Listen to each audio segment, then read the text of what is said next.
motivo de alegria de nós podermos estar juntos nessa noite e celebrar a Cristo. E eu tenho certeza que foi para isso que você veio. Amém? Amém. Então, viemos pelo motivo certo. Claro que, como eu sempre costumo dizer, a gente gosta de se ver, né? Vai dizer que não dá saudade um pouquinho, porque a gente fica uns dias sem se enxergar, sem estar juntos, sem se abraçar. Pelo menos eu falo por mim. Se eu ficar um final de semana longe da igreja, às vezes viajando ou em algum compromisso, não sei, me dá vontade de voltar logo para casa já para ver os irmãos, né? Então, a gente acaba amando também estar juntos. E glória a Deus por isso. Eu quero nessa noite compartilhar com você uma palavra que o Senhor falou no meu coração, que está no livro de Neemias. Neemias, capítulo 1, versículo 1. Vamos ler até o 4. E depois nós vamos ler do 2, capítulo 2, do versículo 1 ao 6. Encontrou aí na sua Bíblia? Se você não tem, está aí na projeção para acompanhar. Está aí na nova versão internacional. Eu vou tentar ler na minha Bíblia aqui, porque os olhos estão ficando mais limitados. Não sei se é porque a gente passou dos 40 já, né? Aí daqui uns dias tem que precisar de um óculos, mas tá tudo certo, vamos embora. Então diz assim o texto: as palavras de Neemias, filho de Acalias, no mês de Quisleu, no 20º ano, estando eu na fortaleza de Suzã, veio Anani, um dos meus irmãos, com alguns de Judá, e lhes perguntei pelos judeus que tinham escapado ao exílio e a respeito de Jerusalém. Eles me disseram: os que sobreviveram ao exílio e estão de volta na província encontram-se em grande aflição e humilhação. Os muros de Jerusalém foram derrubados e as suas portas queimadas a fogo. Quando ouvi essas palavras, assentei-me e chorei, lamentei por alguns dias, e estive jejuando e orando perante o Deus dos céus. Capítulo 2 agora, versículo 1. No mês de Nisan, no 20º ano do rei Artaxerxes, quando lhe trouxeram vinho, eu o tomei e dei ao rei. Nunca antes eu estivera triste na presença dele. Assim o rei me perguntou: por que está triste o teu rosto e se não estás doente? Não é isto senão tristeza de coração. Eu temi de sobremaneira, mas eu disse ao rei: viva o rei para sempre. Como não estaria triste o meu rosto, estando a cidade, o lugar dos sepulcros dos meus pais, assolada e tendo sido consumidas as suas portas pelo fogo? Disse-me o rei: o que me pedes agora? Então orei ao Senhor dos céus e respondi ao rei: se é do agrado do rei, e se o teu servo achou favor em tua presença, eu peço-te que me envies ajudar a cidade dos sepulcros dos meus pais, para que eu a reedifique.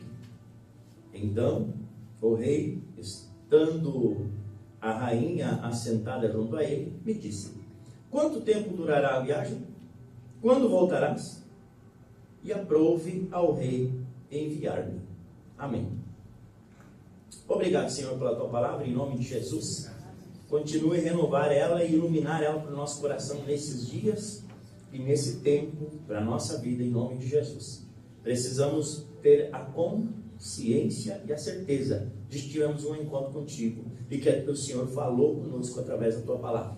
Eis-me aqui, Senhor, para ser um canal apenas nas tuas mãos, assim precisares, para abençoar meus irmãos, a tua igreja, em nome de Jesus. Todos nós precisamos de ti, da tua graça, do teu favor, da tua misericórdia, Senhor. Em nome de Jesus, assim nós oramos. Amém. Amém?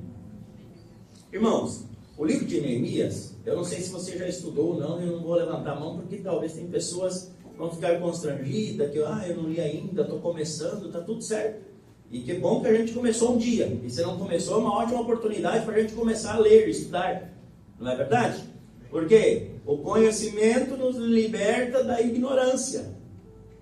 Tudo, aquilo que vem enriquecer nossa mente, nosso coração, vai nos libertar do engano. Jesus disse: então conhecereis a verdade, e a verdade vos libertará. João 8:32. E a verdade é a palavra, o caminho, o propósito que Deus tem para a vida de todo homem, de toda mulher e de todas as gerações e tempos. A gente, mesmo conhecendo a palavra e estudando, nós acertamos sempre, pastor? Não, nós também erramos. Nós vamos continuar na jornada da vida errando, mas levantando e aprendendo com os erros, e agora nós acertando. Assim até que Cristo venha nos buscar e nos leve nas mansões celestiais. Mas o Antigo Testamento, ele possui 39 livros. Desses 39, nós vemos que cada um com um conteúdo muito especial. Cada livro tem algo muito especial ali de ensino para mim, para você e para todas as pessoas. Aonde conta a história. Sim, é um livro histórico. Os 39 livros do Antigo Testamento contam a história de um povo, o povo de Deus. Conta a história deste povo e como este povo se relacionava com Deus e como Deus se relacionava com o seu povo. E aí nós podemos arrancar os princípios para um relacionamento entre eu e meu Deus. Percebe que os princípios nós conseguimos absorvê-los desde o Antigo Testamento. Nós podemos aprender com as histórias. Por isso que você ler o Antigo Testamento ou você ouvir uma pregação sobre um ensino bíblico do Antigo Testamento, você sabendo filtrar as coisas, saber o que é história, deixar na história, e o que é costume, deixa no costume, mas agora os princípios que Deus estabeleceu desde a fundação dos céus e da terra, isso nós podemos e devemos viver, porque não mudam, os princípios não mudam, muda as outras coisas. Nós vemos que cada livro do Antigo Testamento possui uma particularidade, é algo diferente, particular para aquele momento da sua época, e como Deus se manifestou para o seu povo, através também do seu povo, como Deus agia. Neemias, ele está dentro desses 39 livros que eu falei do Antigo Testamento, e esses acontecimentos agora mostram como Deus agiu no seu tempo, na sua vida, através da sua vida para abençoar o seu povo. E isso nós já podemos aprender muita coisa. Como Deus pode agir hoje, no meu tempo, no seu tempo, no nosso tempo, para nos abençoar, para abençoar pessoas através de nós também. Nós podemos aprender isso. Nós vemos que esses acontecimentos ocorreram por volta do ano 446 a 445 a.C. Lembrando que antes de Cristo os anos vêm diminuindo, né?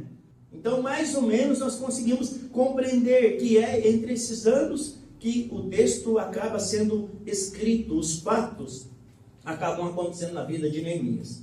Os temas principais do livro, e eu não estou dando um estudo, mas apenas uma introdução para você saber o que o livro de Neemias trata. Ele trata de 3 coisas principais.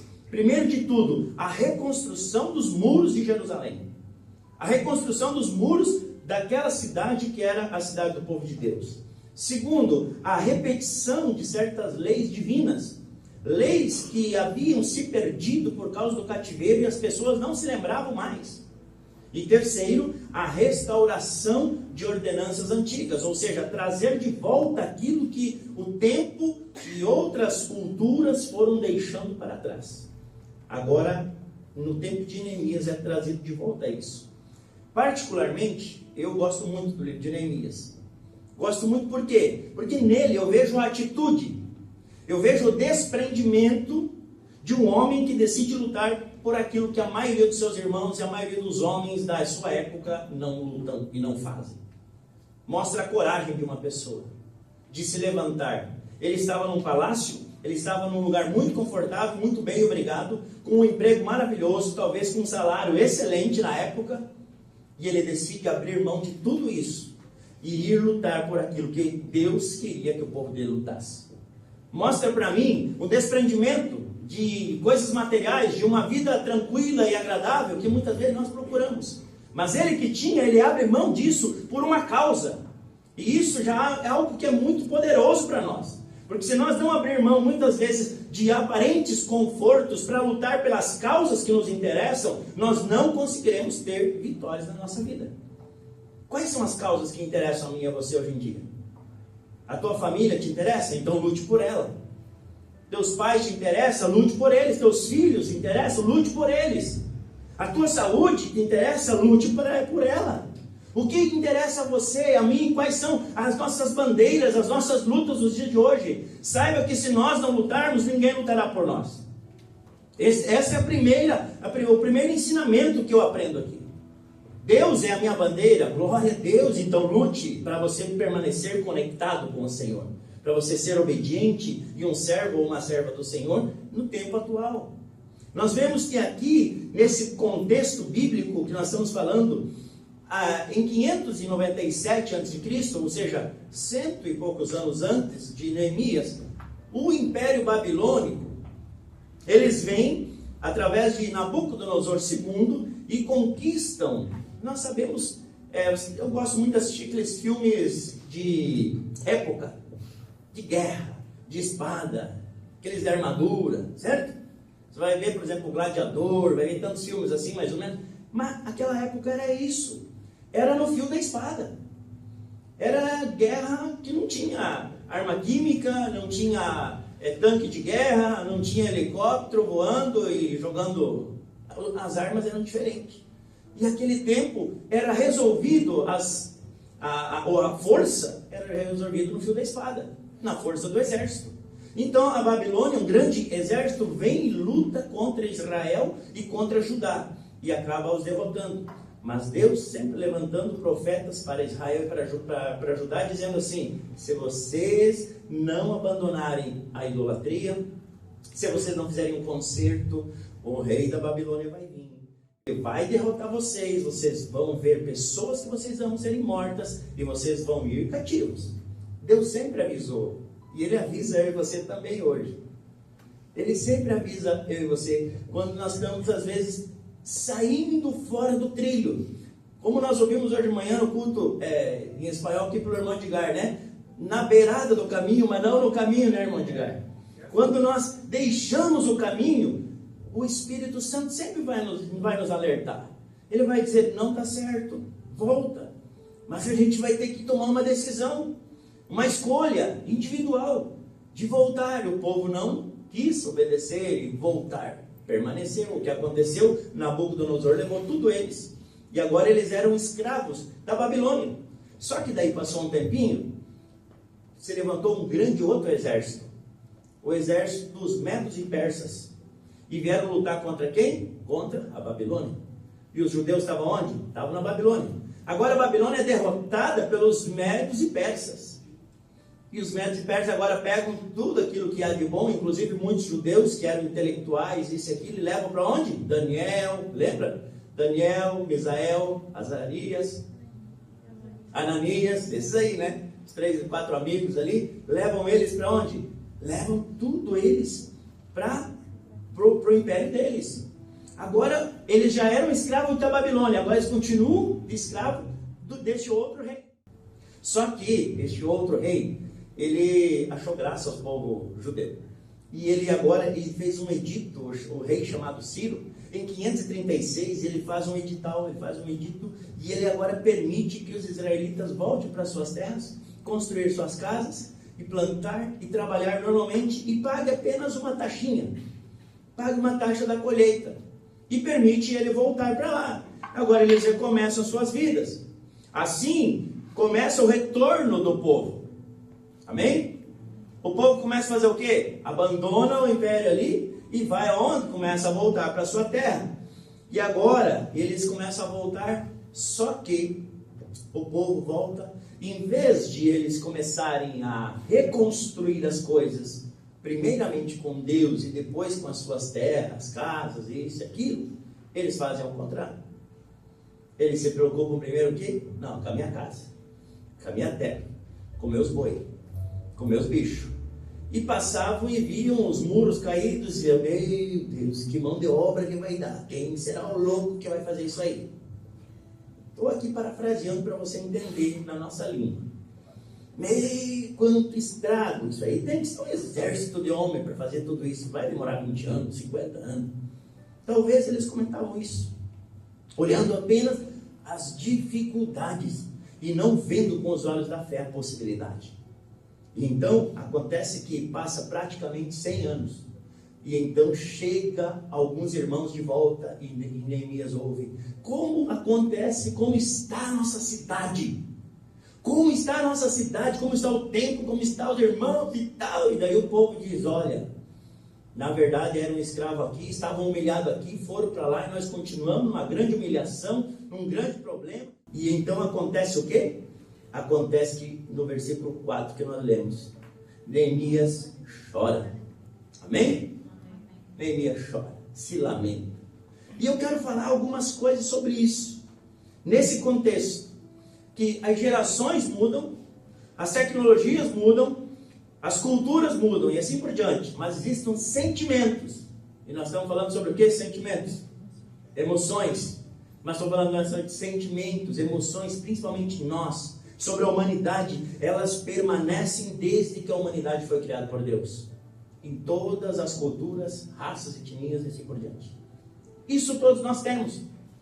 Existem sentimentos que sempre acompanharam e continuam acompanhando a humanidade. Inclusive o povo de Deus. Inclusive nós que somos filhos de Deus. E hoje não é diferente. Mesmo eu e você andando, temendo e servindo ao Senhor, todos nós vamos possuir fases e sentimentos que nos acompanham na nossa jornada da vida. E é este o tema da mensagem. Presta atenção. O Espírito Santo quer falar comigo, com você. Se você cansou da história, agora fica na parte prática e didática, que vai ser bem rapidinho. Amém? Amém. Eu não gosto muito do ar-condicionado, porque ele se torna, quando é muito quente, ele vai deixando muito fresquinho e daí parece que vai dando sono, né? E esse fundo musical é pronto para nós dormir, né? Aí quando está frio, fica quentinho. Não é verdade? Fica quentinho, agradável, parece que a gente vai relaxando. O inimigo coloca um pouco de preguiça e sono em cima da gente, e assim parece que vai. Então, esteja atento. Eu quero falar sobre o tema da mensagem nessa noite. Fique atento aí que diz assim, ó. Fases precisam ser iniciadas e terminadas. Amém? Amém? Fases precisam ser iniciadas e terminadas. E é isso que nós vamos ver algumas fases na vida de Neemias. Fases que ele enfrentou. Fases também fazem parte da minha vida e também da sua. E todos nós estamos vivendo uma fase dela. Eu não sei qual é a sua hoje, eu sei qual é a minha. Qual é a minha fase que eu estou vivendo. Mas a primeira fase que eu vejo está no versículo 4. Acompanhe comigo. Quando eu ouvi as palavras, assentei-me e chorei. Neemias, a primeira fase que ele estava vivendo, ele estava vivendo tranquilamente, mas agora eu quero falar dessa especial. A fase do choro. Talvez tenha gente passando pela fase do choro. É pecado chorar? Não é pecado chorar. Pode chorar. Não tem problema se você está na fase do choro. Não tem problema nenhum. Está tudo certo. Jeremias também recebeu muitas notícias ruins e ele foi conhecido como o profeta chorão. Neemias, aqui nesse contexto, quando recebeu notícias ruins, ele também se expressou, ele também tinha sentimentos, ele também chorou. Ele chorou porque as notícias vinham aos seus ouvidos e ao seu coração, ao contrário daquilo que ele estava na expectativa de receber. Ele certamente dizia, e aí, e o meu povo, como estão nossos irmãos? Estão bem? Estão cultuando, edificaram a cidade, os muros. Veio tudo atravessado, gente. Sabe quando vem aquele negócio, talvez, na sua vida, que você diz, não, fulano me chamou, vai ser notícia boa. Dali um pouquinho, meu Deus, não é notícia boa. E aí, fases que talvez até o choro venha, até o lamento venha, que nós já vamos falar sobre isso. Mas aqui nós vamos ver que nós vamos enfrentar fases de perder pessoas que amamos, e vamos chorar. Vamos, todos nós, infelizmente, vamos passar por isso. Notícias que vamos receber. Neemias, nesse contexto, desejava que os muros do templo estivessem construídos para o culto a Deus, mas a realidade estava muito diferente do que ele esperava. Não tinham feito nada. Então a fase do choro chegou na vida de Neemias. Mas essa fase, preste atenção, ela teve um início, mas ela teve um final. Tem um tempo que nós precisamos chorar. Não dá para ficar a vida inteira chorando, meu irmão, minha irmã. Só chorar a vida inteira não vai resolver os meus e os teus problemas e de ninguém.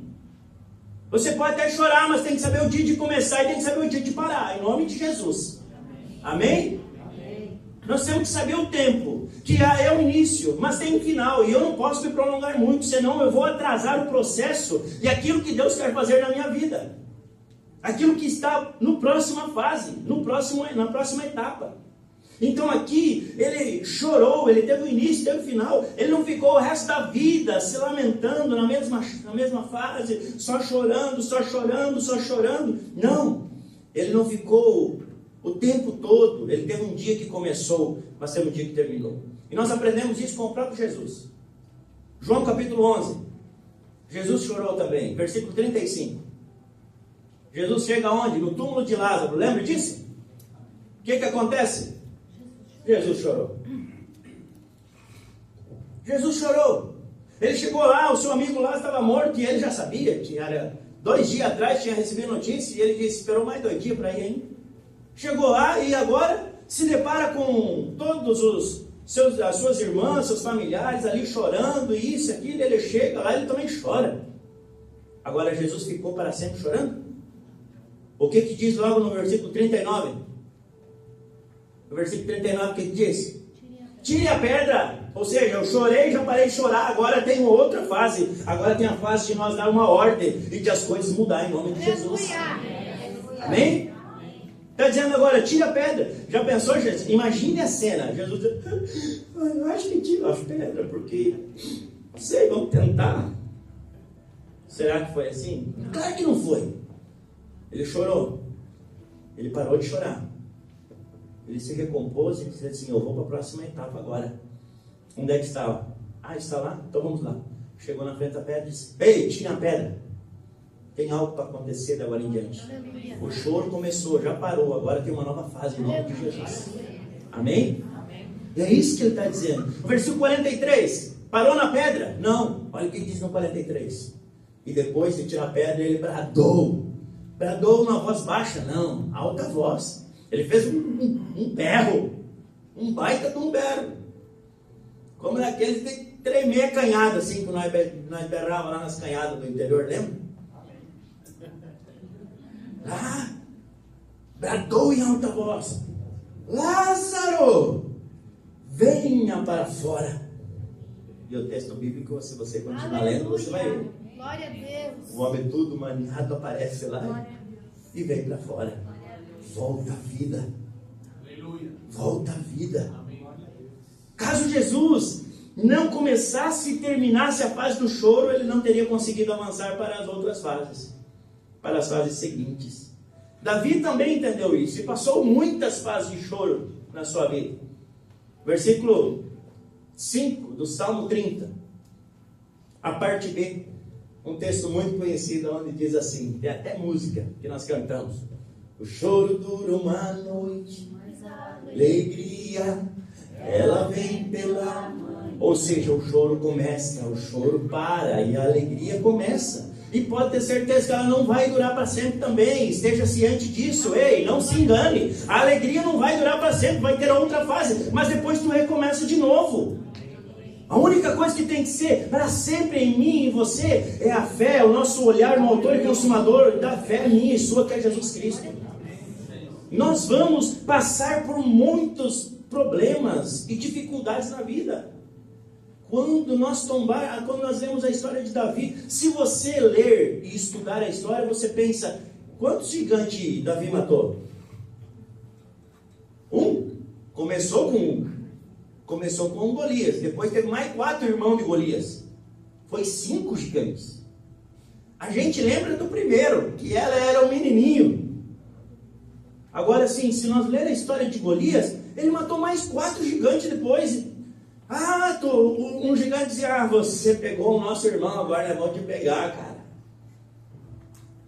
Davi pegou, derrotou o outro, os outros 3 diziam, mas agora nós vamos nós. Tu pegou 2 nossos, já resumindo, ele foi eliminado.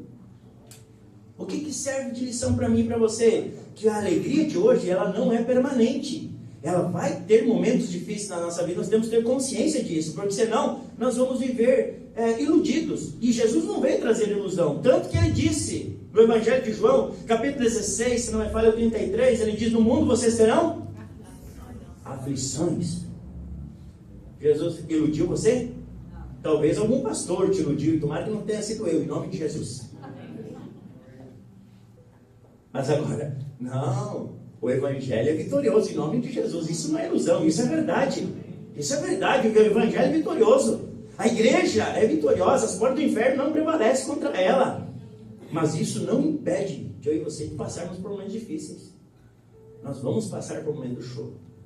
Mas quando nós passarmos por um momento do choro, saiba que vai começar. E eu e você precisamos saber o momento de terminar em nome de Jesus. Amém?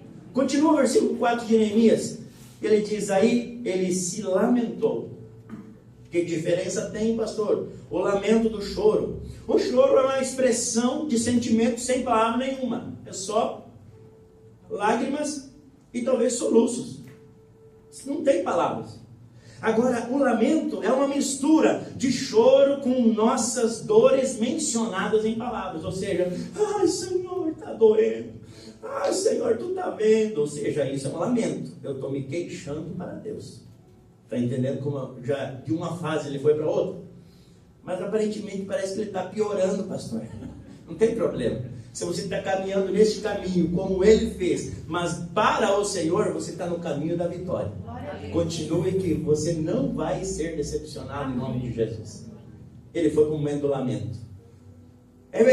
Mas o problema, sabe o que é hoje? É que as pessoas elas estão se lamentando no lugar errado. Elas estão se lamentando nas redes sociais. No Facebook, no Instagram, no, sei lá, no Snapchat, um monte de coisa. TikTok. Não, se você for se lamentar, se lamente para Jesus. Chegue para o teu Senhor e diga, Senhor, tu está vendo aquilo que foi feito comigo? Tu está vendo essas pessoas? Tu está vendo que estão me acusando? Tu está vendo que estão dizendo? Não tem problema. Se lamente no lugar certo. E comece o lamento, sabe, o momento de terminar ele também, em nome de Jesus. Então, Neemias, ele chorou, ele se lamentou. Talvez no seu lamento, e nós já vamos ver aí o versículo 6 e 7. Talvez no seu lamento ele poderia dizer na sua oração, Senhor, até quando este povo ficou em exílio tanto tempo, agora voltou para lá, tinha oportunidade de fazer tudo diferente, estão fazendo tudo errado de novo. Eu fico imaginando, talvez esse era a oração, o choro e o lamento dele para com Deus. Em vez de eles se preocuparem com os muros, com os templos, e organizar a vida deles com Deus primeiro, eles foram se preocupar com as coisas deles de novo, em primeiro lugar. Talvez ele dissesse, né, no seu lamento, eles não aprenderam as lições, as consequências de abandonar o Senhor, não aprenderam a colocar o Senhor em primeiro lugar. Mas o versículo 6, a parte B e o 7, vamos ver alguns lamentos, que é choro misturado com palavras diante de Deus, e é isso que ele está dizendo ali, ó. Faço confissão, a parte B, da metade em diante do versículo 6. Eu faço confissão, ou melhor, as 3 linhas aqui, ó. Confesso os pecados. Confesso os pecados que nós. Ele poderia dizer, Senhor, eu estou confessando os pecados daquele povo miserável lá. Senhor, sabe aquele povo que foi para lá e não está fazendo as coisas certas? Não, mas ele se inclui, ele diz, aquele povo é o meu povo. Eu confesso pelos pecados que nós, os israelitas, porque ele também era um israelita, nós, os israelitas, temos cometido contra ti. E ele diz, sim, eu e o meu povo, nós temos pecado contra ti. Ele está se lamentando para Deus, e reconhecendo, fazendo uma confissão dos pecados. Podemos ver que ele não está apenas chorando, mas ele está se expressando, se lamentando, mas nisso ele está também confessando os seus pecados e abrindo seu coração para Deus. Quando iniciamos e terminamos uma fase, estamos abrindo uma porta para o início de outra fase de nossa vida. E Davi sabia muito bem disso. Volta no Salmo 30, versículo 11. Ele fala sobre isso. Tanto que ele diz assim, ó, mudaste o meu pranto em dança. A minha veste de lamento, ali vai dizer o quê? Tiraste a minha veste de lamento e vestiste-me de alegria. Ou seja, teve a fase que se iniciou de lamento, mas Deus mudou ele para uma fase de alegria. Na continuação do texto, o versículo 4 ainda diz que ele começou agora a fase do jejum. Não diz lá no versículo 4? Capítulo 1, versículo 4 de Neemias. Há um tempo também para nós jejuar. há um tempo de nós comer também e se alegrar. Você sabia disso? Eclesiastes capítulo 3 diz que há um tempo determinado para todas as coisas debaixo do céu e em cima da terra. Há um tempo para isso, um tempo para aquilo, um tempo. Há um tempo. Mas aqui nós podemos ver claramente que o próprio Neemias, ele fala sobre o tempo do povo comer e se alegrar, mas há um tempo de jejum. De comer, de se alegrar, de festejar, sim. Neemias capítulo 8, versículo 10, 11 e 12. Olha o que diz o texto. Neemias acrescentou: vocês podem sair, comam e bebam do que tiverem melhor. Do que vocês tiverem melhor. Tem picanha, tem alcatra, tem isso, aqui, pode comer. Se alegrem. Estava dizendo para o povo: repartam com aqueles que não têm nada preparado, esse dia é consagrado ao Senhor. Não se entristeçam, porque a alegria do Senhor vai fortalecer vocês. E os levitas tranquilizaram todo o povo, dizendo: acalmem-se, porque esse dia é o dia santo. Não fiquem tristes. Então todo o povo saiu para comer, beber, repartir com os que não tinham nada preparado, para comemorar com grande alegria, porque agora compreendiam as palavras que foram bem explicadas. O que tinha acontecido até aqui? Neemias, juntamente com Esdras, estavam lendo as palavras de Deus. E o povo ouvindo tudo que a palavra de Deus estava falando com eles. Eles disseram: meu Deus, nós estamos lascados. Deus não vai nos aceitar mais como seu povo. E começou a bater o espírito deles de uma forma tão grande, aonde então, neste momento, eles: calma, gente, é só para vocês saberem o certo e errado, que vocês já erraram, mas agora o Deus de misericórdia trouxe vocês aqui, e de agora em diante é uma nova fase. Vocês podem comer e se alegrar, com juízo, no caminho certo. Aproveite. Há um tempo de jejum, mas há um tempo de comer, de alegria. Há um tempo. Ele precisa ter um início e um fim. Joel 1,14 diz assim: eu decreto um jejum santo. E tem um tempo que precisa ser um tempo de jejum na nossa vida. Agora, já pensou se você em jejum, sempre em jejum, começou em jejum, nunca mais para, e agora você vai ficar o quê? Vai perder suas forças? Então é preciso haver o tempo de jejum e o término do jejum. E depois você vai partir para a sua jornada para fazer aquilo que precisa ser feito em nome de Jesus. Outro tempo, o tempo da oração. Neemias orou. Ele ficou 4 meses, preste atenção, até do ano Quisleu, até o ano Nisan, novembro, dezembro, mais ou menos, até março e abril, 4 meses. 4 meses ele ficou fazendo o quê? Orando, jejuando, se lamentando, se consertando diretamente com Deus. 4 meses de alinhamento com quem? Com os céus, com o Senhor, para depois começar a ação divina na terra. E aí eu e você somos bem diferentes, né? Nós ficamos 4 minutos orando e tentando se alinhar com o céu, e queremos que logo as coisas já saem fazendo e falando para todo mundo. Neemias nos ensina que um tempo de alinhamento, quanto mais bem investido, menos possibilidade de erro nas nossas decisões, menos frustrações nos nossos negócios, nas nossas missões. Tempo de oração, de busca, de alinhamento com o céu. 4 meses ficou aqui ele se alinhando com o céu, tempo de busca, de quebrantamento, de perdão, de direcionamento, para não andar mais segundo os desejos do próprio coração, mas sim de acordo com os planos e propósitos de Deus. E a Bíblia toda fala sobre muita oração. Mas Jesus fala na oração do Pai Nosso. Ele diz: Pai Nosso que estás no céu, venha o teu reino. Olha o que ele fala: faça a tua vontade. Perdoa-nos, o pão nosso de cada dia nos dá hoje, não deixe cair em tentação, livra-nos do mal. Tudo isso está ensinando nós na oração modelo, exemplo, que é o Pai Nosso. Paulo, ele diz 5,17 de 1 Tessalonicenses: orem sempre, sem cessar. A oração é algo que precisa ser contínuo na nossa vida. Paulo, quando vai instruir Timóteo, ele fala muitas coisas, mas ele diz ali no capítulo 2 da primeira carta, versículo 1, ele diz: mas antes de tudo, antes de qualquer coisa, antes de tudo, faça o quê? Eu recomendo que faça súplicas e faça orações. Por quem? Por todas as pessoas, e assim vai. A oração é importantíssimo na vida minha e sua, na vida de todo servo de Deus. Só que para fazer bem essas fases que até aqui nós estamos vendo na vida de Neemias, não garante o resultado apenas só com isso, você sabia? Porque até aqui, presta atenção, está acontecendo o quê? Um alinhamento de Neemias com o céu. Até aqui, onde nós chegamos, ele não falou com ninguém ainda, muito menos com o rei. Ele apenas está orando, jejuando, se lamentando, ele está confessando seus pecados, ele apenas está com Deus. 4 meses foi assim. E a sua vida diária, de trabalho, de compromisso, a mesma coisa, normal. Mas agora, depois de estarmos alinhados com aquilo que Deus quer que nós vivamos, então nós começamos agora a agir na terra. E foi exatamente isso que ele fez no capítulo 2.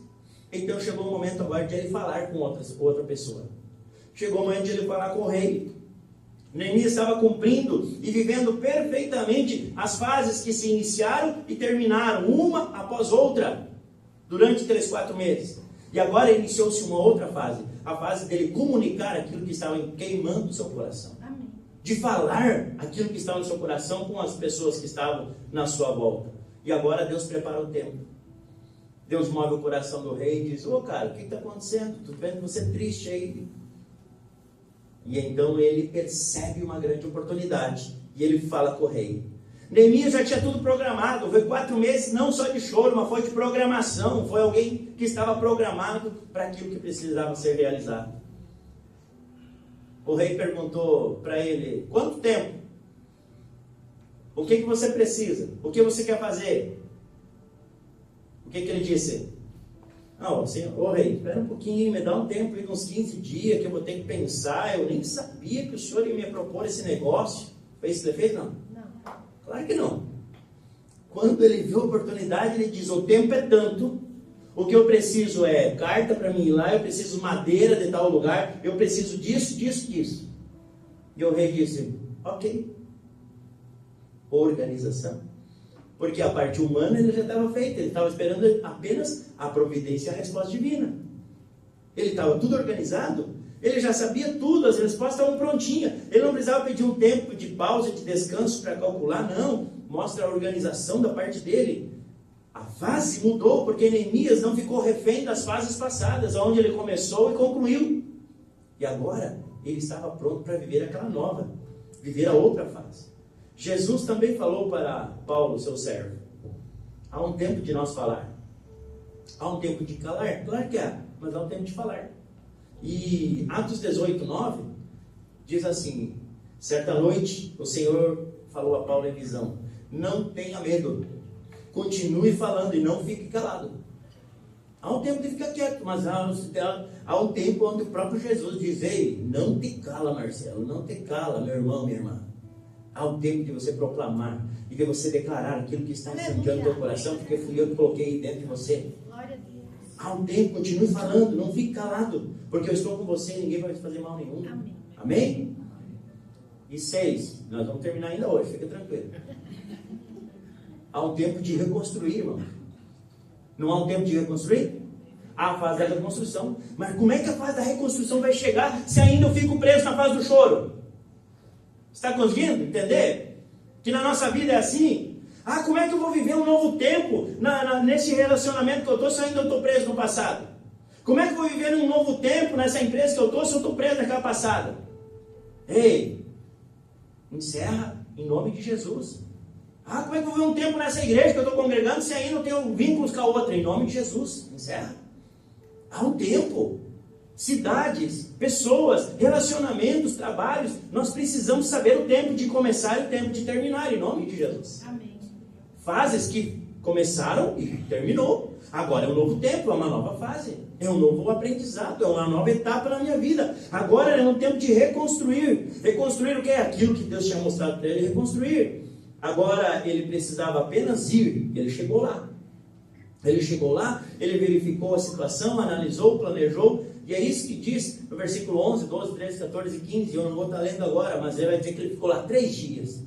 Ele chegou, foi analisar, andou por lá e não falou mais nada para ninguém. Só analisando a situação.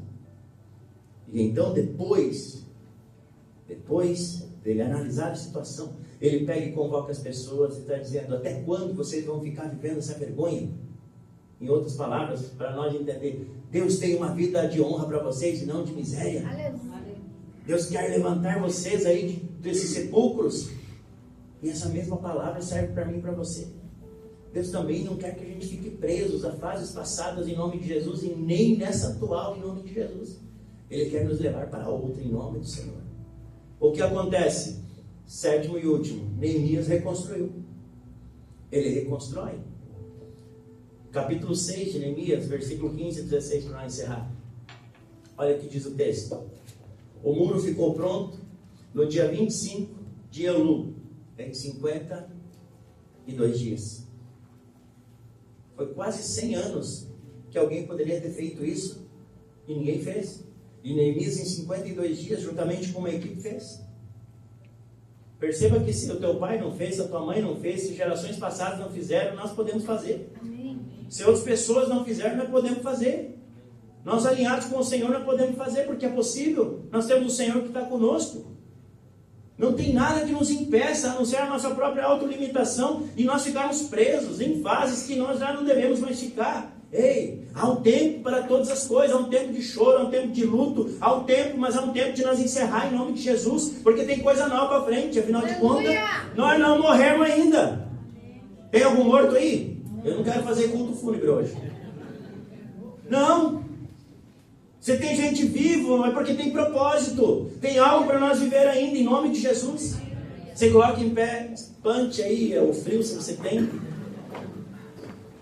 E quando as pessoas viram ali, o que diz o versículo 15 e 16, quando as pessoas souberam disso, as nações vizinhas ficaram atemorizadas, abateu-se um orgulho deles, pois perceberam que essa obra havia sido feita com a ajuda do nosso Deus. O milagre não tem explicação. Tem um louvor que diz que ninguém explica Deus. Amém? Amém. Ninguém explica, e não explica mesmo. Como que Deus pode pegar uma pessoa totalmente sem instrução, uma pessoa talvez totalmente presa, amarrada em tantas coisas erradas, e fazer um vaso nas suas mãos? Ei, pode fazer porque eu estou aqui. Pode fazer porque você está aqui. Ele pode nos libertar, pode nos transformar, pode nos fazer um novo homem, pode nos fazer uma nova família, um novo filho, um novo pai. O Senhor pode fazer, mas Ele faz das pessoas que estão dispostas a encerrar fases na sua vida em nome de Jesus. Que saiba o tempo de começar, mas saiba o tempo de concluir. Essa noite quero convidar você a orar. Você feche seus olhos e esteja agora se expressando e falando com o Senhor. Ao você está na fase só de alegria e vitória, que bom, eu me alegro por você, meu irmão, minha irmã, em nome de Jesus. E desejo que isso seja sempre. Sempre. Mas pela palavra de Deus e pelo que Jesus nos ensinou, eu não quero te decepcionar, mas daqui um pouco pode ser que as coisas não aconteçam assim. Vai começar outras fases. Mas quando você lembrar-se do momento, talvez do choro, do lamento, mas você saiba e aprenda o caminho que te leva novamente a romper do outro lado. Para a glória do nome de Jesus, o nosso Deus. Nós sabemos que Deus arrancou este povo do Egito. E eles pensavam que não iria ter dificuldades. Mas o exército começou a persegui-los. O deserto apareceu. Mas o Senhor foi abrindo o mar. O Senhor foi abrindo o mar, foi mandando maná, foi mandando água da rocha, foi sustentando, foi dizendo as roupas que nunca se envelheciam, as sandálias que iam crescendo e não se rompiam. Aqueles que estavam alinhados com a promessa, eles chegaram no destino. Pessoas que entenderam e não ficaram presas, amarradas a fases. Aqueles que estavam com o coração amarrado ainda no Egito, eles não conseguiram viver as promessas de Deus. Em nome de Jesus, eu quero desafiar você nessa noite a verificar aí no teu coração a fase que você está vivendo e qual é que você precisa dar um fim nela em nome de Jesus hoje. Ou talvez até se programar e fazer isso amanhã ou depois, mas eu não sei. Mas que você não fique amarrado, você não fique preso mais do que é preciso nessa fase em nome de Jesus, porque o Espírito Santo está dizendo nessa noite, existe uma nova fase para você. Eu quero te levar para um novo tempo, tem um novo propósito. E para aquilo que o Senhor quer nos levar, pode ter certeza que é muito melhor daquilo que eu e você mesmo podemos planejar. Porque aquilo que o Senhor preparou para aqueles que o amam não subiu ao coração do homem, mente nenhuma viu, ouvido nenhum ouviu, olho nenhum viu. É muito maior, Assim como são mais altos os céus do que a terra, são mais altos os meus planos e pensamentos a vosso respeito, diz o Senhor. Então nos leva, Senhor, me leva, Senhor, para a nova fase, em nome de Jesus. Me leva, Senhor, para a fase nova que Tu tens, para a vida minha, da minha família, para a vida do ministério, para a vida como igreja. Nos leva, Senhor. Leva a vida dos meus irmãos, leva a família deles, leva os nossos casamentos, nossos relacionamentos, leva os nossos filhos, Senhor. Leva eles para a nova fase, em nome de Jesus. Nós oramos, Senhor. Oramos aqui para a glória do Teu nome, em nome de Jesus.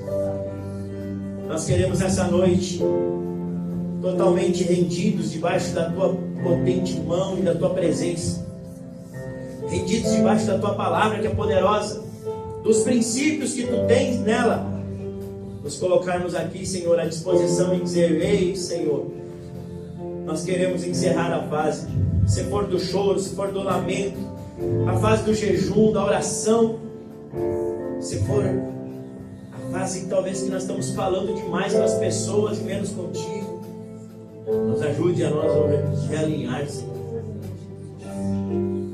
Aqui nessa noite, o Senhor sabia já dos Teus filhos e das Tuas filhas que estariam neste lugar. O Senhor já sabia a palavra que enviaria para falar ao nosso coração. Eu oro para que o Espírito Santo agora continue a Tua obra, iluminando cada um dos nossos corações, para nós conseguir entender e discernir entre nós, no nosso íntimo, as fases que precisamos encerrar, porque tem uma outra que vai se iniciar, para a honra e glória do Teu nome. Eu profetizo sobre a vida do Teu povo, aqueles que creem. Eu libero aqui, Senhor, nessa noite uma palavra de uma fase nova sobre a vida de pessoas que estão com o coração aberto, estão recebendo sobre suas vidas. Eu libero, Senhor, nessa noite, na autoridade do nome de Jesus, uma fase, Senhor, de negócios desbloqueados, de negócios, Senhor, onde o Teu nome será engrandecido, glorificado, de famílias, de relacionamentos, Pai Santo, de novo tempo sobre casamentos, sobre relacionamentos de pais e filhos, filhos e pais, para a honra e glória do Teu nome. Um novo tempo de mente liberta, de corpo liberto, Pai, de alma salva e remida pelo sangue de Cristo, de vidas conectadas em comunhão com o Senhor, para a honra e glória do Teu nome. E que assim, Pai, venham testemunhos públicos para a honra e glória do Teu nome sobre a vida daqueles que estão pegando sobre essa palavra no seu coração e estão agarrando, encerrando ciclos e iniciando novos para a honra e glória do Teu nome. Em poucos dias acontecerão assim como foi com Neemias, e todos irão poder perceber e declarar: isto aconteceu com a ajuda divina, isso aconteceu com a mão do Senhor Deus poderoso, para a glória do Teu nome, Senhor. Assim nós oramos essa noite e Te agradecemos em nome de Jesus.